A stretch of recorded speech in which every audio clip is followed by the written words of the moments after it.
আসসালামু আলাইকুম। আশা করি সবাই ভালো আছেন। আপনাদের মাঝে নতুন একটি ভিডিও নিয়ে আসলাম।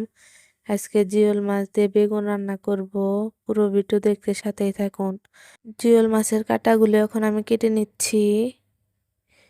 শক্ত করে ধরতে হবে যেন কাঁটা না দিতে পারে। কাটা হয়ে গেছে, এখন আমি ঘষে নেব। খসকা গাছের পাতা দিয়ে ঘষে নিচ্ছি আমি।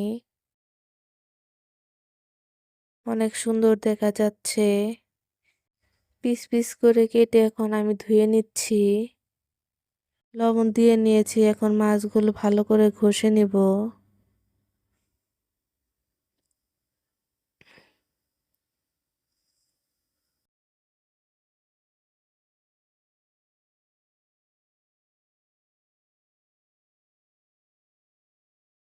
আমার লবণ দিয়ে ঘষা হয়ে গেছে, এখন আমি ধুয়ে নিব।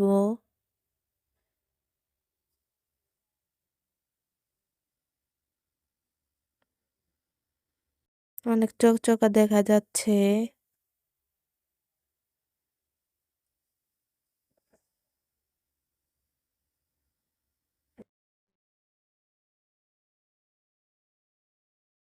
আমার ধোয়া হয়ে গেছে, এখন আমি বেগুন কেটে রেখেছিলাম সেইগুলো এখন ধুবো। আমার ধোয়া হয়ে গেছে, এখন আমি রান্না করতে চলে যাব।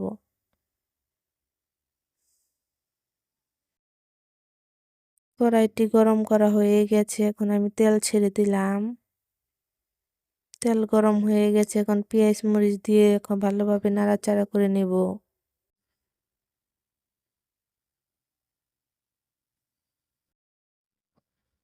আর পেঁয়াজ ভাজা হয়ে গেছে, এখন একটু পানি দিলাম।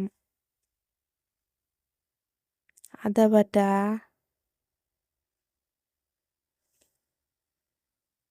জিরা বাটা, লবণ, মরিচের ফাঁকি,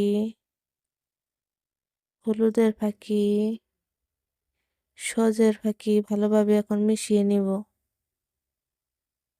আমার মেশানো হয়ে গেছে, এখন মাছগুলো কেটে রেখেছিলাম সেগুলো এখন দিয়ে দিলাম। দিয়ে এখন ভালোভাবে একটু নাড়াচাড়া করে নেব। নাড়াচাড়া করা হয়ে গেছে, এখন আমি ঢাকনা দিয়ে ঢেকে দিলাম। আর মাছগুলো কষানো হয়ে গেছে।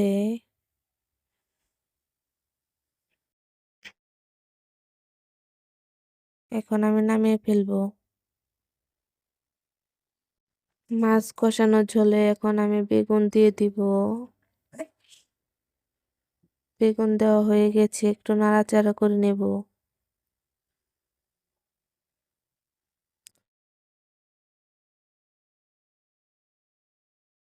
নাড়াচাড়া করা হয়ে গেছে, এখন আমি ঢেকে দিলাম।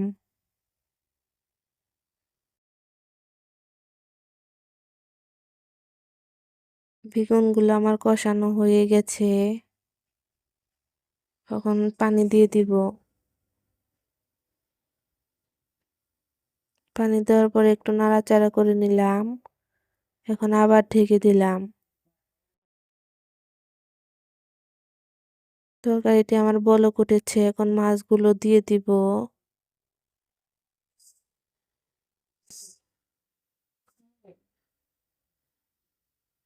একটা একটা করে সবগুলো মাছ দিয়ে দিলাম।